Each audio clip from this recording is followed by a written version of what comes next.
How well do you really know the people you work with? What they love, what they hate, what brings them joy, what motivates them, their outlook on life. Our guest is going to show us how to keep wondering out loud. Oh, yeah, it's Fab, Female Founder Friday on the Startup Life Live Show. Here we go.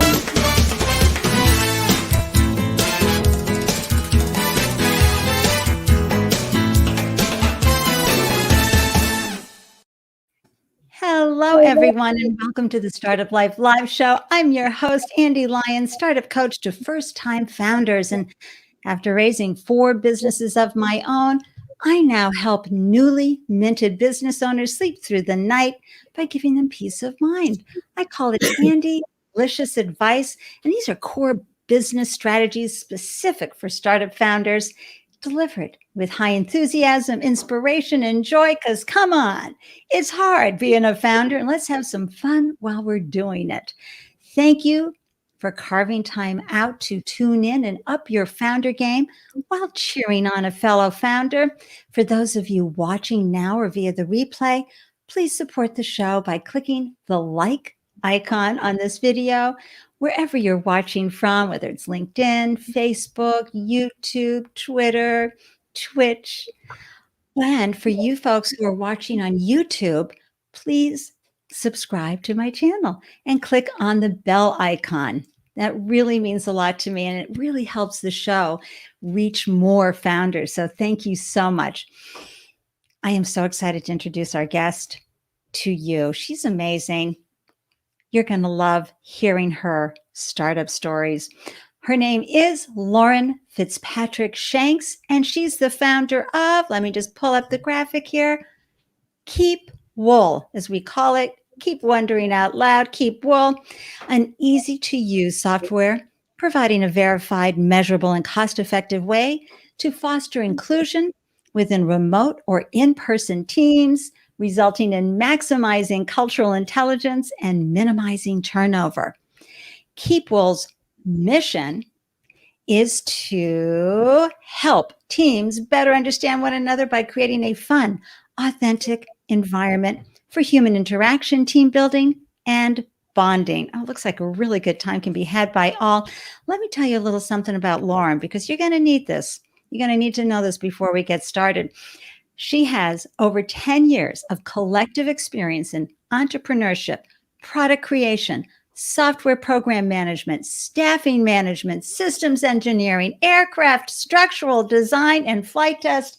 She also has her MBA in operations. Yay. We need to get out the, I'm going to just say the double clappers today to welcome this phenomenal woman. Welcome to the show, Lauren. Thank you so much for having me, Ande. I'm so excited to be here. I am so excited to have you here.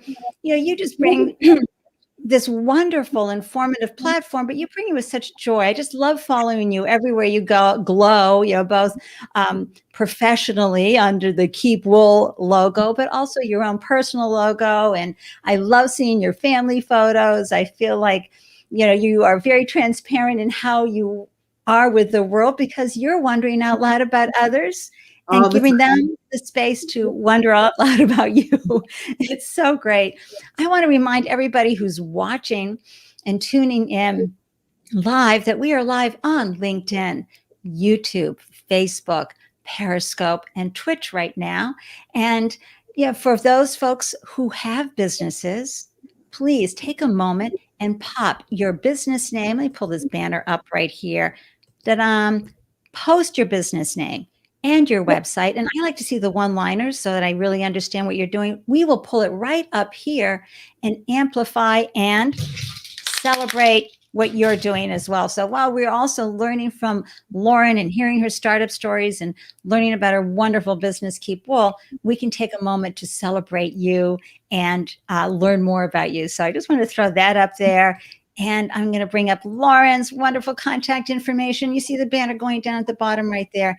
That's so you can reach out and connect and follow KeepWOL everywhere KeepWOL is happening. And if you know anybody who would benefit from this conversation, send them the link and they can come on over and say hi as well. We'd love that. I know, Mia Voss, that you are over with your hard hat on right now. Mia wears a lot of hats. She is, of course, I like to say the mouthy activist, the lifestyle blogger, but you know what else she does? She is a building inspector. So she gets her hard hat on and goes out and tells all those guys what's up and what to do. So we love seeing you. Hi. And her podcast, I'm just putting it out there. It's called Shit We Don't Talk About. Go Google it. Follow her on Spotify. Wonderful conversations to tune into. And there we go. Let's get started. So, Lauren, I have to tell you that I was telling my husband about you and your background. I go, look at this. Look at everything she's done. Look at everything. He goes, wow, Lauren is a polymath. And I'm like, say what? Because you have to understand, everyone, Chet is a superior person, word person. You know those folks? I mean, he has the superior word person's dictionary. And so he goes, hey, look it up. I go, "Ay." So I go and I look it up. And here's what a polymath is: an individual whose knowledge spans a substantial number of subjects, known to draw on complex bodies of knowledge to solve specific problems. Lauren, I had to say, yes, that's you. He was absolutely right. You're a polymath. It's great to learn something new every day, though, isn't it? Yeah, I do know polymath. That's a new word for me, so I'll have to start using that. Oh my gosh. So hi, Ted from Phoenix. Hi, I'm in Phoenix too. Yay. That's right. Oh Yes. my gosh. So what's the temperature there in Phoenix so I can live vicariously from you, because it's 11 degrees here? It is 70 degrees here. Thank you for that warm hug of virtual weather. And here's Glenn Shanks Jr., PMP. It's my husband. Hi, darling man. Love the Christmas photos. You guys rocked it this holiday season. I loved it so much. Great to meet you. What does PMP stand for? Professional. I'm trying to think of that. It's a project management professional. There it is. Project management professional. Okay. We both are one. We got it at the same time. I got to tell you, I mean, operations, folks, anything that helps you with systems and procedures and make things work out, the special brains that you and your darling man have. That's wonderful. And Susie Hammond, hi, from Seattle. Cold and snowy there. Oh, I'm feeling it right here. We have a good 20-inch base outside right now, and we've had a few winters where we had hardly any snow, so I'm okay. Got spoiled for a while there, trying not to get that pandemic fatigue. You know Susie? Yeah, Susie's actually on the KeepWOL team. She's one of my partners, so she's one of our expert trainers and facilitators. So, hey, Susie. Excellent. So, Susie, we're going to be talking about the background of this phenomenal woman, because there you were. I mean, you could do anything. I mean, you have the degrees, you have these incredible experience. How was it that you were in these different companies and you saw how things happened that started to plant the seed? Take us through your origin story, so to speak, that led you to becoming an entrepreneur. So if I can take it back, I have to take it back a little further than the coming into corporate America. So I did start out in aerospace engineering at the University of Kansas, and I was one of two females in my incoming class, and the only African-American, the only minority actually. And I ended up being the first Black woman to graduate with an aerospace engineering degree from the University of Kansas. And it wasn't because I was so in love with aerospace engineering. I actually wanted to change my major after this first semester. It was not my forte. My mother and my father, they always encouraged me to go into engineering. My mother put me in an aviation youth academy. It was kind of okay, you know about this, you could be good at it, so just go to it. But it wasn't really the passion. And I went to talk to the diversity coordinator at the school, and she was like, sure, freshmen change their major all the time. It's no big deal. I did just want to let you know, no Black woman has ever graduated from this major. And I'm like one of the most competitive people I know. And so it was kind of just like, challenge accepted. All right, we're going to do this. And I spent the next 4 years, in some cases miserably, being the only in so many different facets. And then I spent the next 10 years being the only, again, whether it was the only female, the only minority, the youngest, all of the above at once. I spent the next 10 years at 5 different Fortune 500 companies being some sort of the only. But how KeepWOL came to like really manifest was that we moved here from Maryland. So Maryland has a 30% Black population. We moved to Arizona that has about a 4%. And so, one would think, oh, how is that going to be? Is that really going to be a culture shock? But I actually grew up kind of in that type of environment, so it wasn't really a big deal. But the main reason why it wasn't a big deal was because I always had to find commonalities in different ways than just how do we look? Right. What's on the surface level? Are we the same sex? Are we the same race? Did we come from the same city? Anything like that. I've moved around so much that I had to find commonalities that are always below the surface level. And KeepWOL actually manifested while I was on the way to a job that was an hour and a half commute each way. So 3 hours commuting. And I would always spend time talking on the phone to my friends. And when you're talking to them every single day, you have to have new conversations about something. And I always was that person that was able to bring up those new conversations. And I do it today in everything that I do, but I also was doing that in my companies. But one morning when I was driving to that job, I was like, okay, I don't want to talk to anyone right now. And I'm sitting here and I'm like, I need to get out of aerospace. It's been 8 years. I'm trying to do something different. I need to find something that I'm passionate about. What am I passionate about? And I've asked myself this for decades. What is your passion? What's your passion? And I was like, I like talking to people. How can I make that a business? How can I talk to people? So then it was like brainstorming the name and maybe if I come up with a name, a methodology of something, then I can like figure out how to make that a business. But KeepWOL was pretty much just formulated, manifested on a long commute to a company where I was literally the only minority, the only woman, the youngest in the completely isolated. And it was just you've got to figure out how to get out of this feeling. Right. And what I love is that the lived experience that you have had continually has prepared you. Yes. For bringing this, because it is the wondering out loud. It is the conversations that need to be started with curiosity, but also collaborating and conversation and that curiosity. Well, okay, you're a woman of color, but there's got to be more to you. But how has being a woman of color shaped your life? Because, me, white person, maybe male, maybe older or female, I've had different lived experiences. Tell me more. I mean, but whoever feels comfortable asking those questions, right? You have to take the awkwardness out of, what's happened and I don't understand because it's not my lived experience. How can you create that empathy? You got to have some prompts. Right.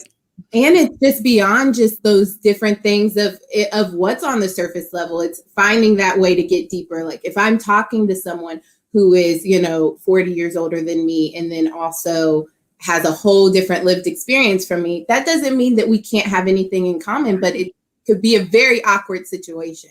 And that's what KeepWOL was all about, was removing those awkward situations and having just those natural conversations that you don't typically have in the office, that you sometimes don't even typically have with your own friends. So that's what we really were about, and making it so it's not awkward, so that you forget that you're having some type of deep conversations or, typically taboo or uncomfortable conversations, that you're having fun. And then once again, like I said, I'm the most competitive person that I know. I turned it into a game. I made it super competitive. So you're either like indulging in, oh, it's a game and I want to win, or you're indulging in, oh, I'm curious, I'm a little nosy, and I just want to know more from people. So then you forget about that you're playing a game. So you see, like, depending on your personality, you decide right.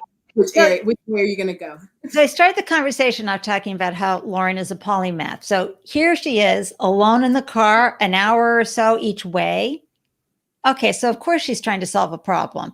And her brain's like, okay, what problem do we really want to solve? What's going to be like one of the most complicated problems out there? Getting people to understand each other, to have cultural intelligence so that you can minimize turnover and really just minimize the angst in the office place by unspoken assumptions that we make. What it assume means it makes an ass out of you and me. So, you don't want assumptions to happen, but people just don't know. And I love that, being alone in the car, you're like, but you still, and we're going to play a little video, everybody, to talk about how Lauren came up with the name KeepWOL. But before we do that, why didn't you just go get a job in a talent acquisition HR department and do that? Why did you say, I want to create a platform, a technology, and develop this whole process myself? So what's really interesting about it is KeepWOL did not start out as being for companies. Like that was never my initial plan. That was not in the vision. And so that it really goes to say, like, your customers will tell you what they want, what they need. What it really started out as is initially I was thinking, oh, I'll do some type of social media. And once I never have been a startup owner. And so I start talking to people. I'm trying to formulate. When I was talking to different investors and advisors, they were like, what if you could gamify this? Like, try and gamify what you're trying to do. So then I decided, okay, well, let me just create a game. And we actually went about, my husband and myself, we were like, let's create like some kind of card game. Let's test the hypothesis doing this. We launched a Kickstarter crowdfunding campaign. We manufactured the game, developed the rules, like really did something unique that was so much different than other icebreakers that were out there that was just questions. And then really making it so it's not those typical surface level questions again, and embedding into the rules of it's a rule, it's a requirement to ask follow-up questions. So it's not a feeling of, oh, am I allowed to? Should I say that? Shouldn't I? It's a part of the rules. So you can blame any awkward feeling or tension on, it's part of the game, it's part of the rules. So we went about that and sold 1,000 games in 3 different continents in about a 14-month time span with no like paid. What did you call it? What did you call it then? It was called KeepWOL. So KeepWOL, the game for nosy people. And we had, and it wasn't a drinking game. It wasn't. There's a lot of those questions. Like it could be a drinking game. We had so many different varieties of it where we had like the flagship deck which was just about your I'm a human, this is life deck. And that was amazing. And you could play with literally anyone. And then we had the we might fight deck, which that could be more of a drinking game. Yes. We have the 4-all deck that you see right there that is really focused on like family friendly fun, as well as like something that could be used in youth groups and classrooms. We had our Kickstarter deck that allowed us to, let our backers get in on the fun and make up their own questions, which are insane. Like you don't know what you're going to get with that. And then we have 6 different card games with respect to that. And that was like really exciting. And we were selling via like marketplaces and things and conferences and conventions. So we were meeting all different types of people. And were you still working? Was this a side hustle for both of you? This was a side hustle while I was still working. And in the midst, because I was at one company and I'd only been at that company for like 3 weeks when I decided, gotta change. So was at that company when I manifested KeepWOL, was only at that company for about 10 weeks. Like started looking for other jobs because I was like, this commute and everything is not going to work. Got another job. And so I'm like 4 months into that job as I started Kickstarter, as I'm manufacturing this, as I'm learning business acumen and like taking classes and trying to figure out what does being a founder really mean. We did all of this and launched in a 9-month time frame. Wow. So all that in 9 months while I was working full time, while I was a first time mother to a 18-month-old. So well, again, it's because you're a polymath. You're here to solve the big problems on the planet because you have so much learning under that tiara of yours. That's amazing. Folks, I want to play just a very quick video of Lauren talking about how she came up with the name because it's really fascinating. Here we go.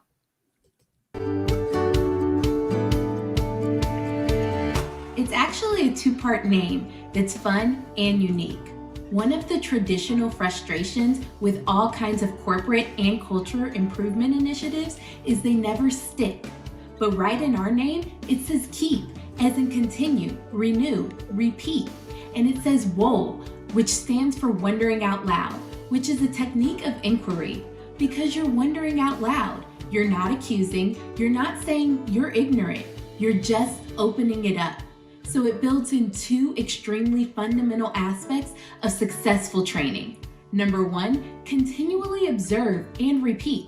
And number two, it has a structural process advantage that breaks people out of their traps. KeepWOL helps people to start imagining new possibilities, but it's also essential. We need to keep doing improvement activities, and we need to keep wondering out loud in a way that doesn't threaten anyone, but gets information, creates connection, and drives towards the best possible solutions to problems. Okay, everybody, that was a terrific video. Thank you. Congratulations on launching the game and the name. And also, folks, having an explainer video is so important. That I don't know how much that costs you to do, but if you have something that's complicated, that's going to take a little splaining, there's nothing better than doing a video. It can be one of the caricature videos, but they can cost anywhere $750 to a couple of $1,000s to produce. Yeah. Some of these, but it is absolutely worth it in a short period of time to help people go, oh, okay, I get it now. Because when you do the video, you get really clear and concise yourself and it's like a tweet, right? You got to be so clear in those 240 characters. You proved your game. Like, people wanted to be curious. They liked the game. They had fun with the questions. This isn't, the game, the anarchy games, or whatever that's called. But you were having fun times. You sold 1,000. You did the Kickstarter campaign, which, gosh, if you're launching a product, it's a terrific way to build up audience and customer buzz and get feedback, right? Mm-hmm. And Absolutely. did you get help with the social media aspect because Kickstarter campaigns are really driven by social. How'd you do that? So we did all that ourselves, did all the research about how to do it. With any crowdfunding campaign, you think like, oh, once I get on the platform, like people will just come to it, and you don't understand like that's a hustle in itself. And you're constantly going to your friends and family, because it's like a friends and family round. It's not a whole bunch of strangers. You might get a few people from the platform, but you're going to friends and family saying, support me, support my vision, and you got to keep poking on them. Like you'll get the friends and family who say, okay, wait, let's wait till I get paid. Oh, I have some extra time here. It's 30 days. Like I'll do it in a week or two and things. So it's kind of like you feel like you're nagging or whatever, but that's something that you have to do, and that it got me prepared to be able to do sales as well. Now that we have shifted to B2B, but it was really that like initial shock factor. But I did all the research. I was promoting. Is it a digital game or is it handheld? Did people get? They got the physical game. Yeah. So that was what the reward was, is that you would get the physical game. And so the game, I'm going to bring that up again. So the game is something that you can touch and feel. And oops, sorry, wrong one. Hold on. Here we go.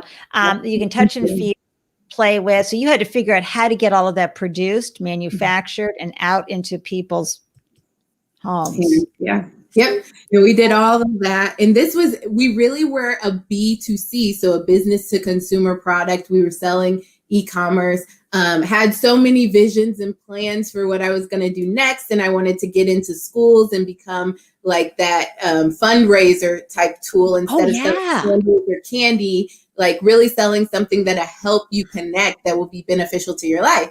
Then COVID hit. And so it was like, oh, what are we going to do now?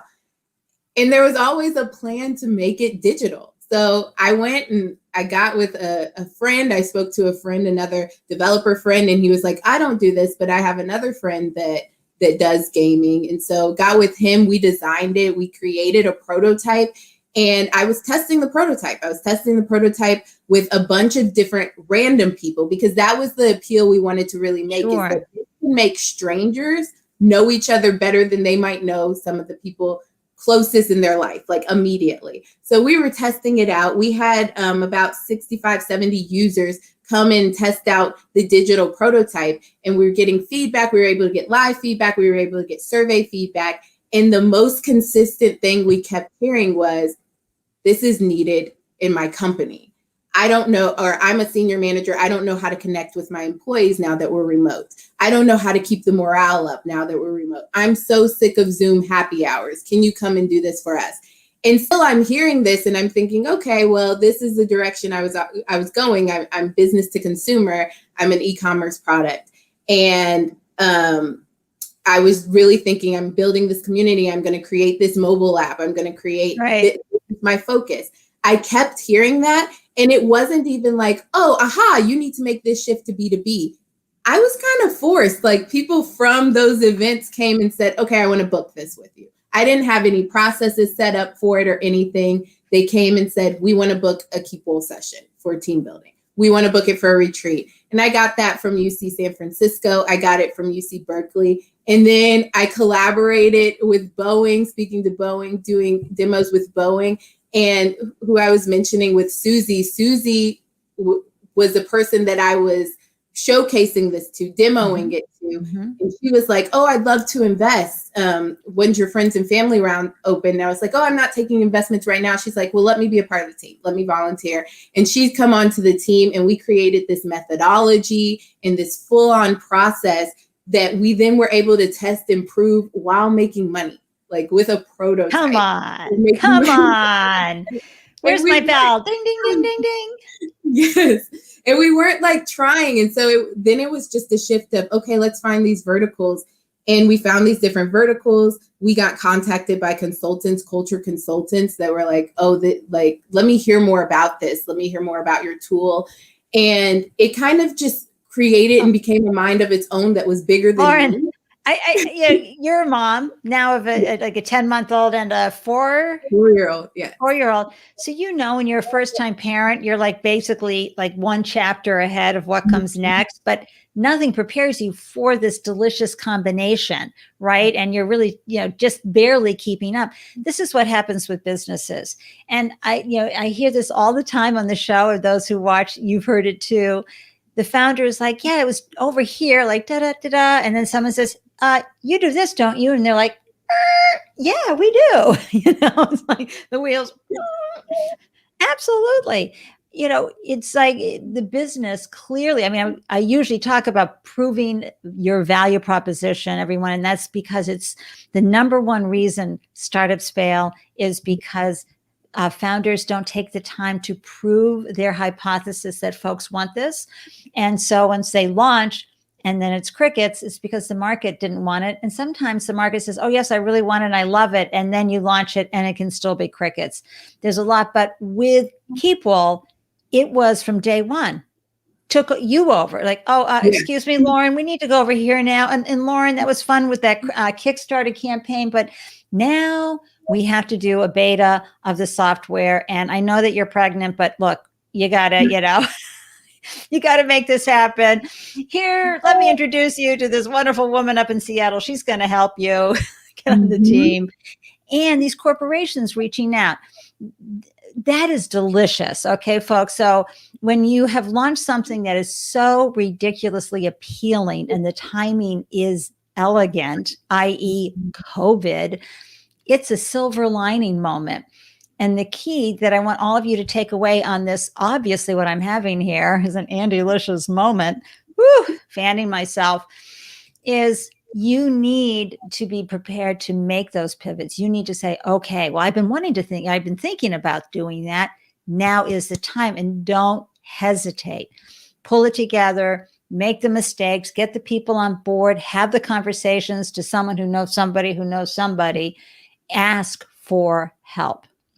Yes, that is key. The asking for help. And I learned that quickly and fast because I'm very much I love working with teams, but when I start doing something, it's like, oh, I can figure it out. I can do this. My whole motto now is ask for help. Like as soon as something comes in and I'm thinking about it just a little too long, I'm like, okay, who can I go ask for help? Who can I send this to? Like, and just knowing that people want to help. They do. Yeah. They always.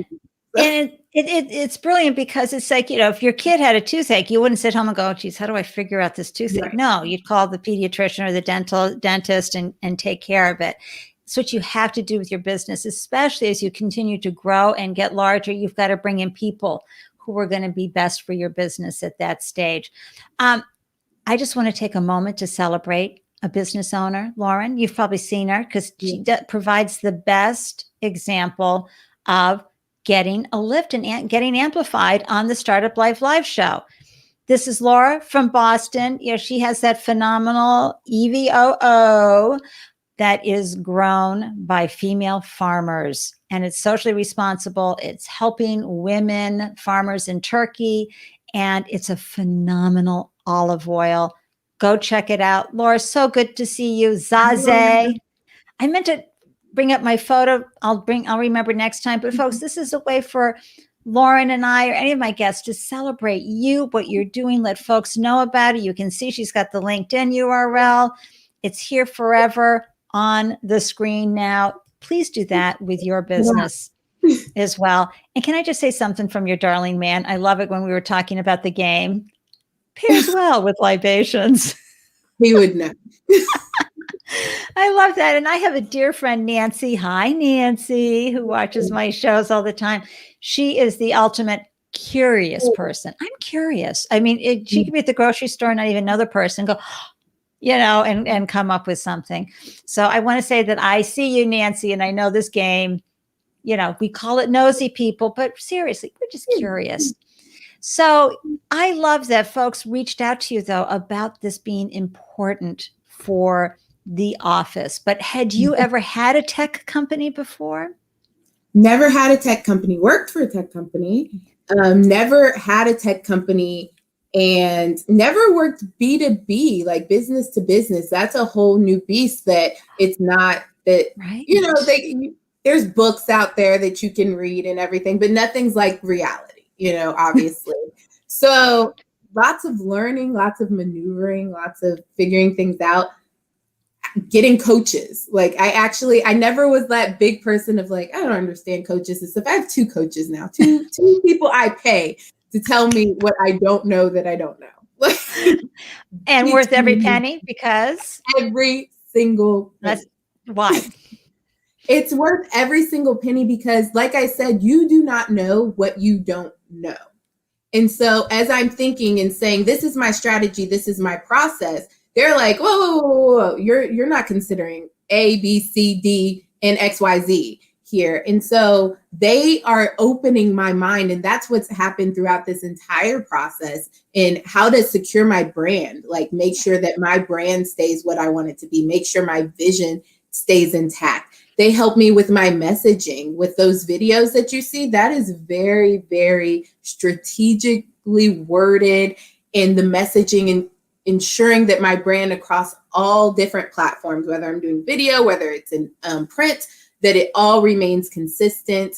And just with how I go about doing my sales, like I am not a sales and marketing person, but I have to be the best sales and marketer for the company before I'm able to pass that on to others. And so getting those coaches that help me to, understand B2B sales, right. That was something that I didn't know, I couldn't know. And so sales to consumers, is a whole different ball game. When you're talking to businesses, you're going through protocol, there's procedure. Talk a little bit about that shift from e-commerce, crowdfunding, yay, boom, boom, boom, ship it out, beautiful, to now you're dealing with departmental budgets, etc. How did that go?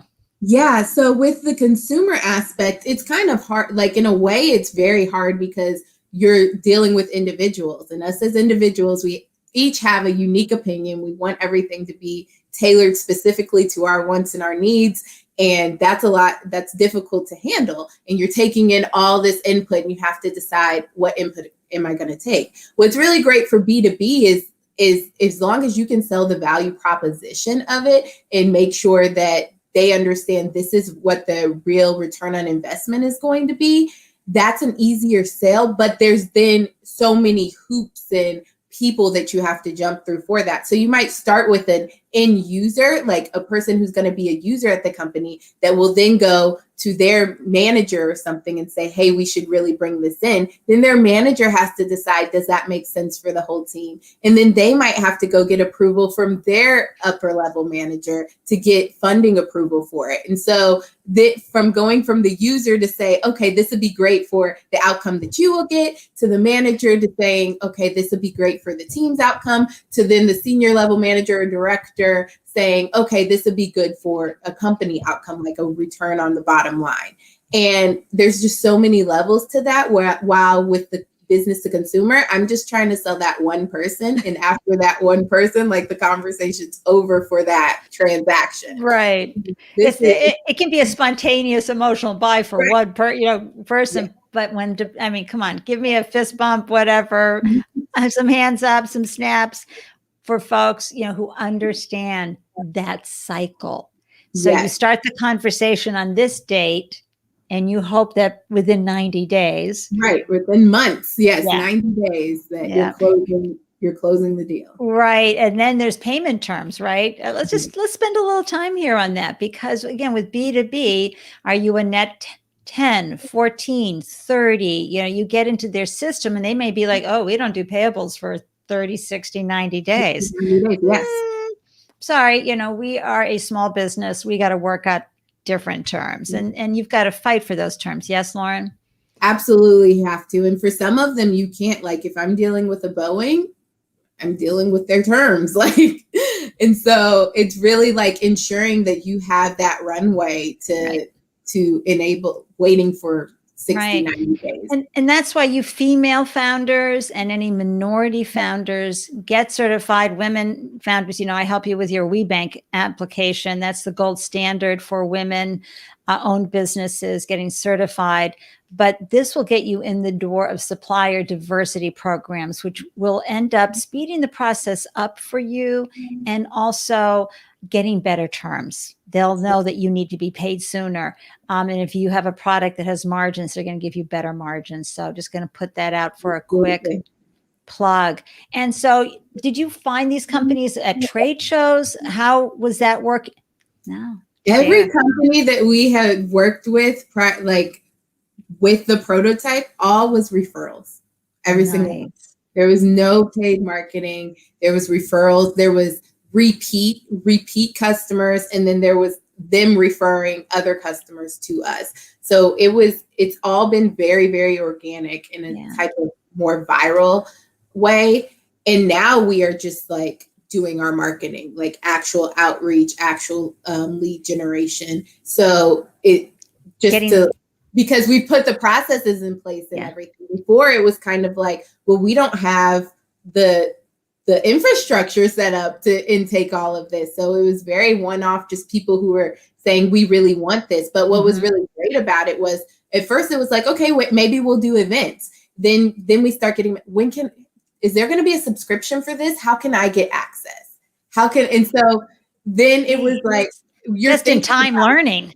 Just the time learning. And then you're thinking about, well, that makes most sense for my revenue, streams of revenue, subscriptions, recurring customers. Absolutely. That's what you want. And people are saying, I want this. But then it was well, Lauren, you're the special sauce of this. How do you scale yourself? And that's where, Susie came into the mix. And then we have Stephanie Barron Hall. I think she's on here as well. She's another one of our expert trainers, facilitators, and partners. And she comes into the mix, and we're okay, we're going to train people. We have a certification program. They're both certified, and Susie's certified in Myers-Briggs. Steph is certified in Enneagram. They understood that world of certification. They were KeepWOL needs to have its own certification. Let's build it out. Let's figure out what this looks like. And that was our way to be able to get into these corporations and make sure that we don't become an HR headache or anything. We're sending you certified facilitators. We're certifying facilitators within your own company that knows your policies, that knows your procedures. And now we're able to scale. And that's and also it differentiates you, because that's a user experience, folks, by having people who are trained in this language. They understand the internal challenges that the company's going to go through in onboarding this wonderful program, but also they're going to make it as easy as possible for them. That's just such a great added benefit. I want to talk a little bit about the prototype. Yes. So, you had your game, but now you're doing let me just bring up the picture. Hold on, so we can better understand. Now, so now it's something that is online for people. Platform. Yeah, it's a full platform that's going to take them through everything they need to go through. How did you fund this? How did you figure this stage of your business out? Trial and error. Funding was the show. So that's really what's amazing. I did. I created the prototype, did everything while on maternity leave. So everything like skyrocketed 8 weeks postpartum from a C-section, and took my own money, my own savings, and started funding it. And what was really great was immediately after we launched it and after we did that discovery and understanding and getting feedback and stuff, it was within 2 weeks that we started having paid customers for the prototype. So it was like money I spent was already coming back in, and it wasn't expected, but yeah, I funded it myself. Yeah, this is what we were talking about a week ago with Ethan, everybody, how to launch a successful tech company without VC funding. And it's about getting the customers first, creating the value, building the value in your business before you bring in more funds. Is that something you think you'll do in order to scale? So I do say bringing customers first is so vital. We did do the Kickstarter. I do pitch competitions. I submit and apply and get grants. So that's how I've been funding it. I put things on credit cards that allow me 30 days to pay it off, so I can get a customer in to then pay that off. So that's how I've been utilizing it. I have been speaking to investors. I've spoken to venture capitalists. I've spoken to angel investors.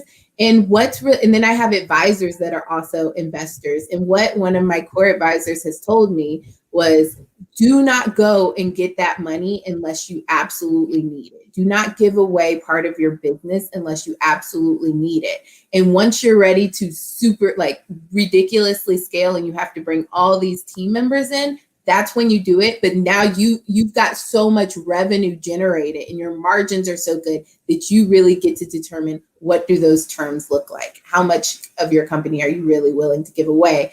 And, determine, do I want to do equity, or do I want to do rev share? Like, what do I want to do? So having those options. And so that's what's really been motivating to me. Like, before, you're like, oh, you hear so much about VC funding and you think that's the way to go, where it's like, no, that's not glorious. You've now given yourself bosses, other people to answer to, other people to tell you what to do, people who can change the strategic direction and vision. And I don't have to, which is a luxury. So sometimes it's like, oh, there's money, it's tight for money here or there, but it's also like, no, but I have control. Like, me and my partners, we get to decide what direction do we want to take this in and do what's best for the actual business. Yeah, and the key thing that you said was, don't raise that money unless you have to, right? Mm-hmm. Yeah, that's a stitch it on a pillow moment, in my opinion. And this is why, because the ownership is so key. Keeping ownership of your business is very, very important.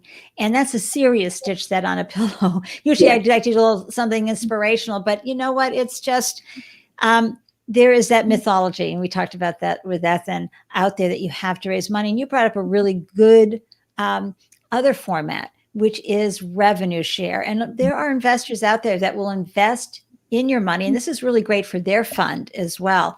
They like to start working with folks who are at least at 10K, maybe 15K a month in revenue, in recurring revenue.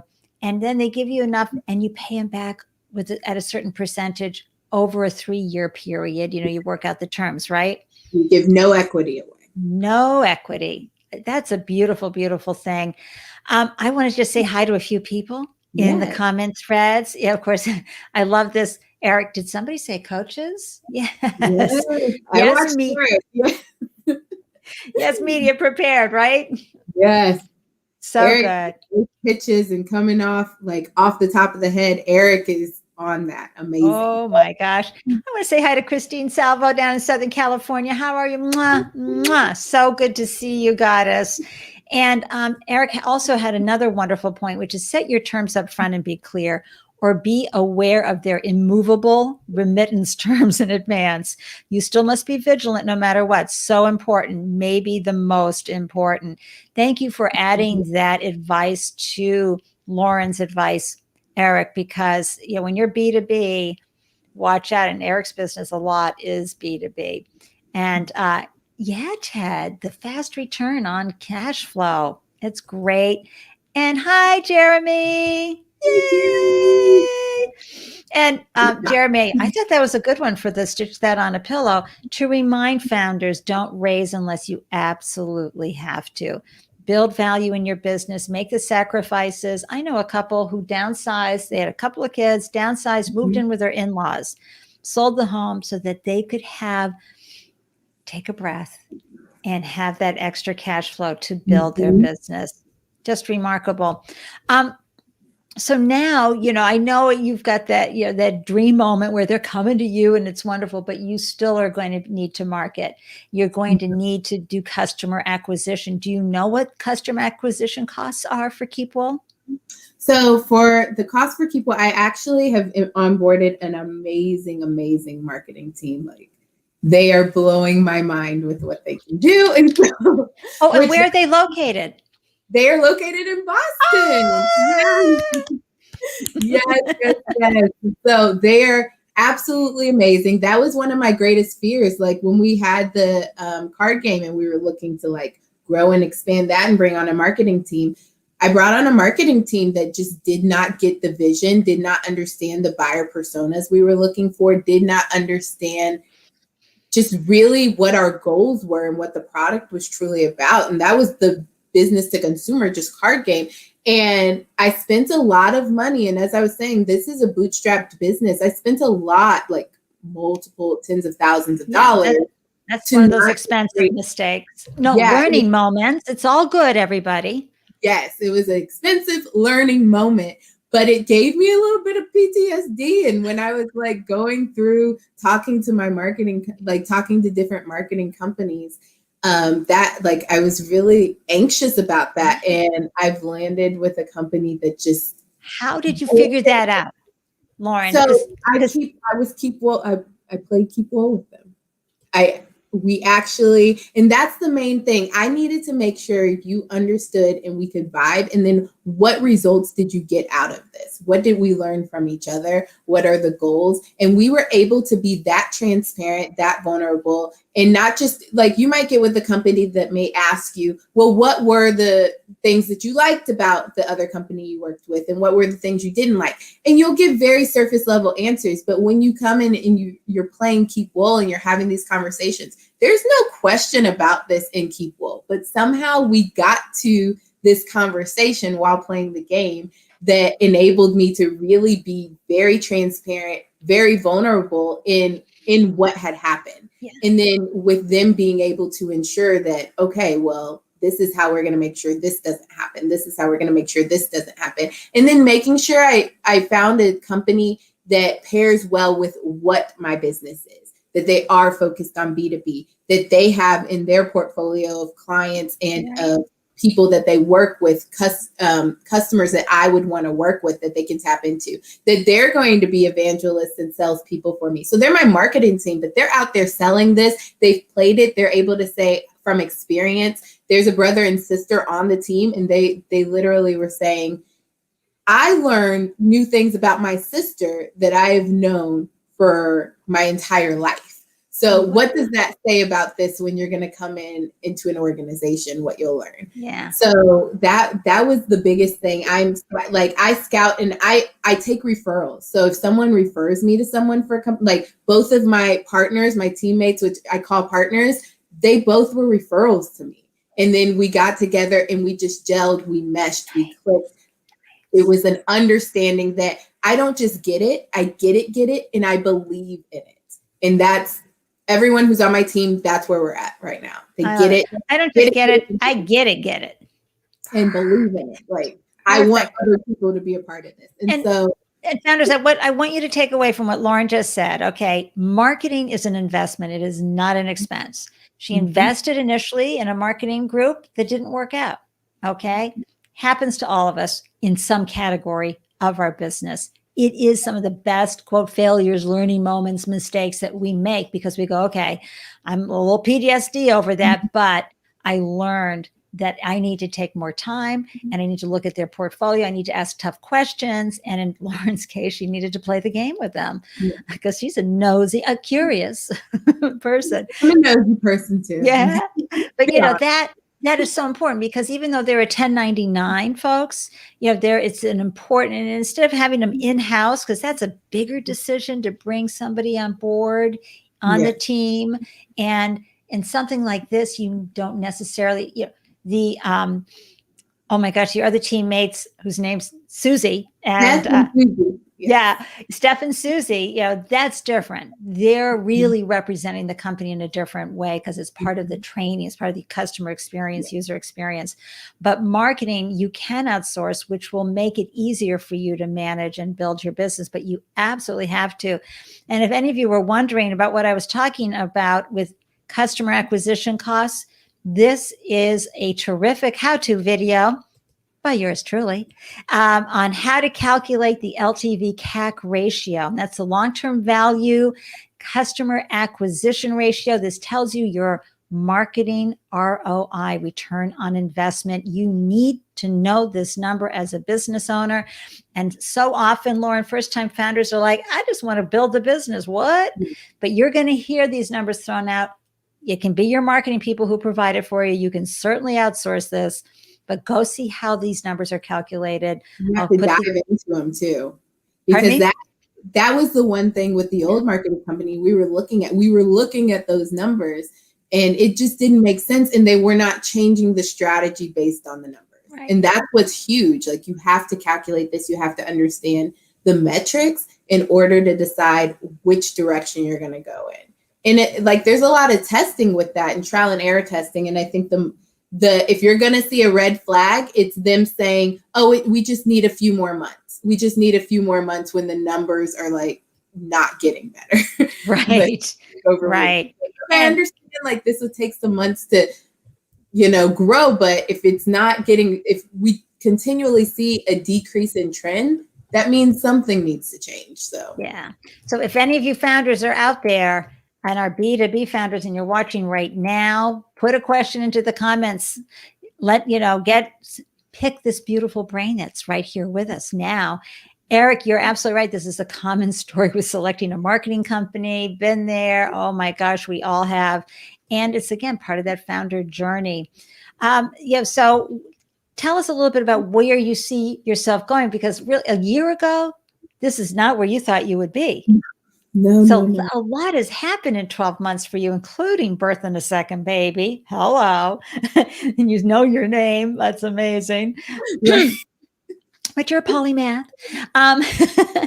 But tell us where, now that you have a team, you've got marketing, you've got coaches, you have all this going on. Where do you see yourself over the next 12 months, provided, the universe stays alive and thriving?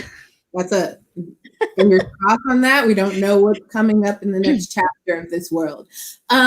So for the next 12 months, we are really focused now on this customer acquisition journey. We are not doing a heavy push right now because we definitely want to get people in organically as well. We are still a small team. We're scaling though, and we're really focusing on those events. We have two different type of products that you can get. So we have a do-it-yourself subscription where we train facilitators internal to your organization. So you're able to do this anytime, anywhere with anyone in your organization. So that's really great. So you're not dependent on us. You come, you get trained, you get certified in it, and then you're off to the races. And then we have a done for you events. And so that's something we're heavily focused on. Susie and Steph are amazing KeepWOL hosts and facilitators.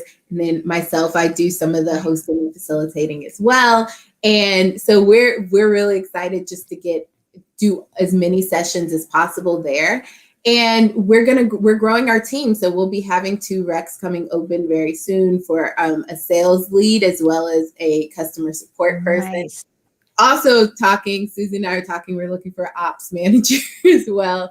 So three recs there. Okay, everybody, you've got your marching orders. You know what this wonderful growing startup needs, okay? How you can open doors, either introductions for, businesses that you're working at or you have connections at that could use this. If your team could use this, whether you're for-profit or nonprofit, this is ideal. And now you also know few recs are open. So I want you to be sure to be following Lauren everywhere she goes. It's on the banner right down there, but also it'll be in all the show notes so that you can send friends her way because she loves referrals. I do. I love the referrals.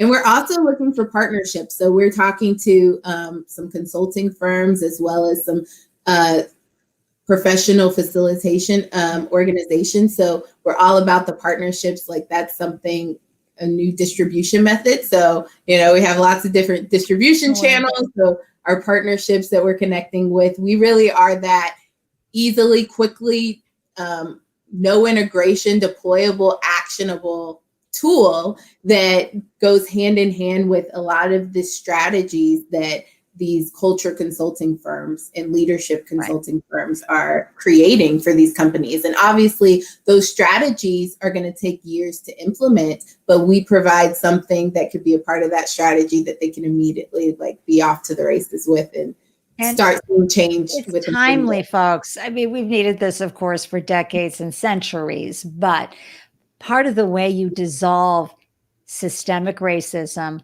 is through really good conversations and connections to tap into others' lived experiences, which are going to be so much like yours.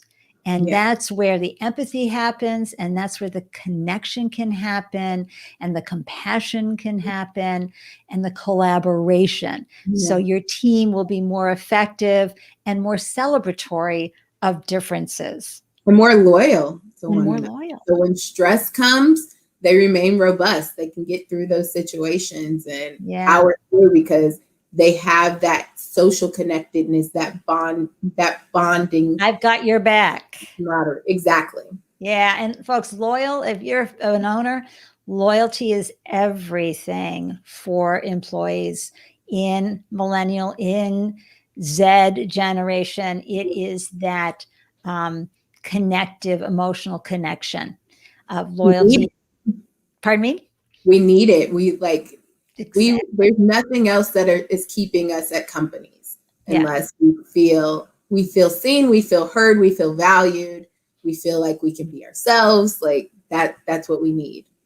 Hey, Eric, thanks for this great question. How often do you use your education in your day-to-day now? I ask for those people who think they can't go another direction in their journey because of where they studied, what they studied. Oh my goodness. Eric, I love this question. And Andy and I were talking about this the other day, and so were me and my husband. I talk about all the time how lots of people look at me and say, you don't look like an engineer. And I always felt like, I wasn't an engineer. I wasn't meant to be an engineer. I'm not an engineer. And my husband said, we went to engineering school to learn how to think, how to problem solve, how to just handle situations. And I've always been a problem solver. If something breaks or something, I'm going to jimmy rig it together, figure out how to make it work. And that is what going to school for aerospace engineering. And when I said, that was not for me, it's such a transferable skill. It's something that I use literally every single day of my life. I am constantly putting processes into place. I'm constantly problem solving. I'm constantly doing some systems engineering work. It's something I use every single day. And it was a realization of someone else, like my husband, and having to point it out to me, no, you're doing this every day. Steph and Susie on our staff meeting on Wednesday were saying, nope, look at what you're doing with this spreadsheet. And when you're thinking and when you're going about your regular day and just texting us or something, I'm constantly doing it. And Steph and Susie are constantly using their Steph has a degree in psychology, and Susie has a degree. They both have degrees in organizational communication and leadership. Like, what? So, and they're constantly using their education, their master's degrees in that. Yeah. And so whenever people say like, I can't pivot, you just have to find what is that thing that is a transferable skill of knowledge, which every degree has something of that you can transfer it over, and then learn how to specifically explain that. Explain like exactly you're the best and the and greatest. you can learn and folks, if you are, that's why we always talk about the why, the passion, your North Star for what you're doing.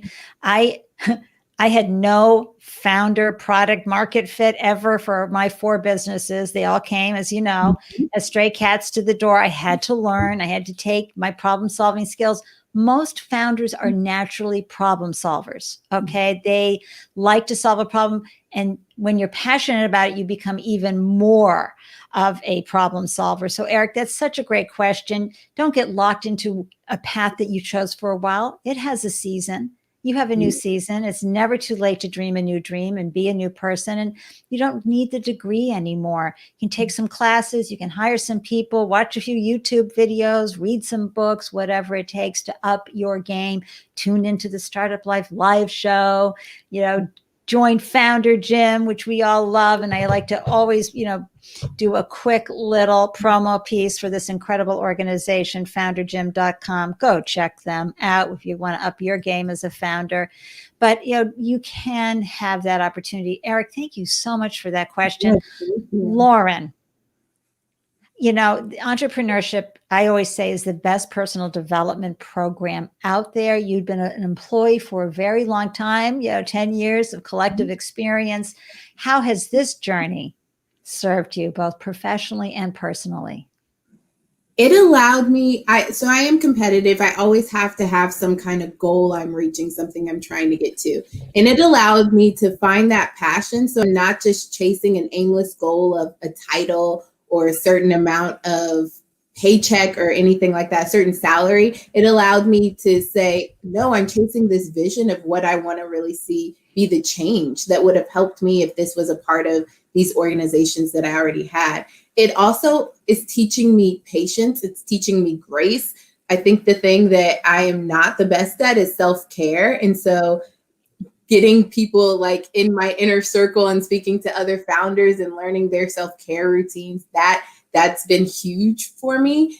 Something that I'm constantly daily trying to work on. It's taught me how to ask for help, how to grow that network, how to be open to all opportunities, and open my mind to things that I wouldn't have considered. I wouldn't have thought about. My dad, I'm going to give a shout out to my dad. Since I was like a little girl, since I was probably 8 or 9 years old, he always was like, I want you to be an inventor. You're going to be an inventor. He's vicariously living through me, but he was telling me this. You're going to be an entrepreneur. You're going to do this. We don't have any in our family. That's not where we have come from. But I don't know if he just put it out in the universe. He's trying to manifest it. And it's coming to fruition. And I constantly tell him, like, this is your fault. Like, thank you, Dad. Yeah, it's like, thank you, Dad. And my mom, like, constantly supporting and just being there and really like giving me advice. My mom is in HR. Like, that's been her entire career, senior VP in HR. Oh, so she gives me all sorts resource. Of and then my sister's in marketing. So I'm like, we got a family team here. We can do it. Yeah.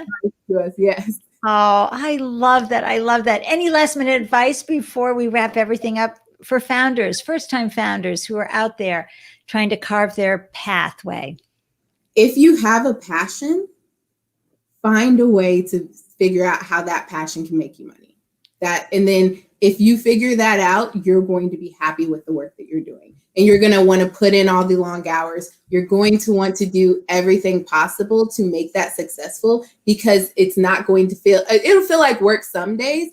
I hate when people are like, it won't feel like work. No, it'll feel like work some days, but it'll be work that you enjoy and that you'll be able to see the end results of, like, oh, this was my passion. We're getting there. And when people, like, the best thing ever for me is to see the reactions, to hear the feedback, to hear the stories from people who come back to me and said, I played this with my friends or my family or my team and my coworkers, and just hear that, it just like warms my heart. It's better than, like, I love to see the bank account like get more funds in it, but I get the most excitement when I just get the reviews, the feedback, like just the stories from how well something went. Like that. Oh, that's the best feeling. So you can find your passion. It's not rocket science. Yes, it's not. I'm a rocket scientist, but this is not rocket science.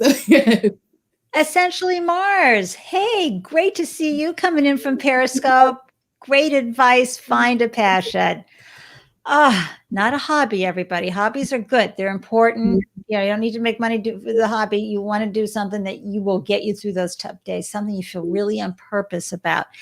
Excellent advice. Thank you for joining me on the Startup Life live show, Lauren. I'm going to pop you into the green room, but I just want to say thank you.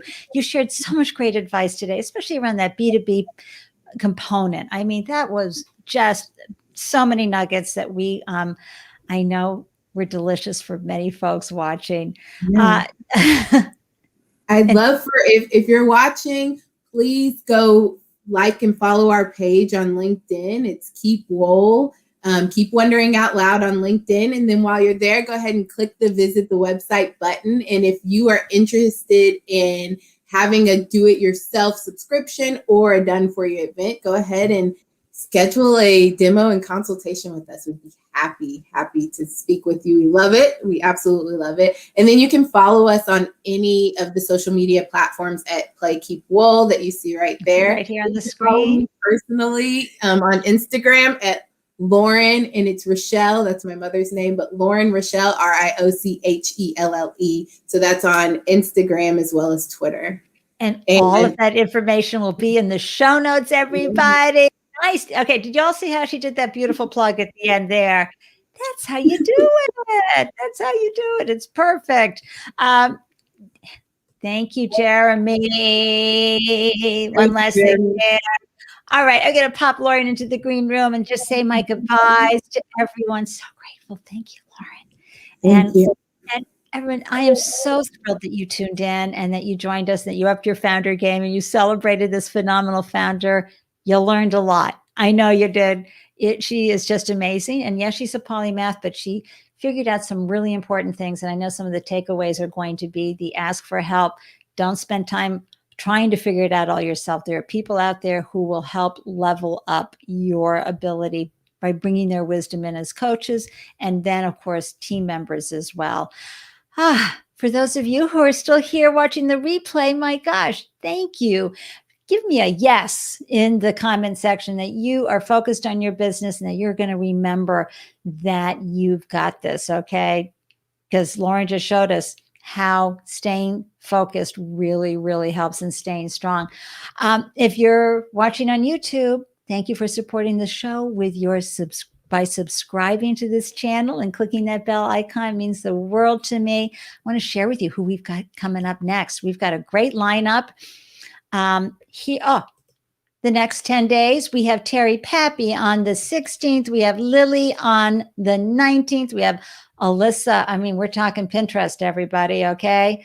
We are going to be learning a lot from these wonderful women, specifically Tuesday. That's right, February 16th at 1 p.m. EST. It's Terry Pappy, and she specializes in guiding solopreneurs to create an authentic, distinctive brand with easy-to-implement growth strategies so you can vibe with your tribe. That is so important to boost your individuality and differentiate yourself as a solopreneur. And you can stay up on everything that's going on with the Startup Life Live show by joining my meetup group. And I'm pulling it up right here. You can scan the QR code and join the group. You'll be alerted every time I post a new episode. Thank you, everyone, for tuning in to the Startup Life Live show. I can't wait to see you again. Please share this show with folks. Be sure to follow Lauren and KeepWOL everywhere. She and her wonderful business are glowing. I'll see you the next time. Have a great week, staying focused. And again, remember, you've got this. I know you do. Cheers.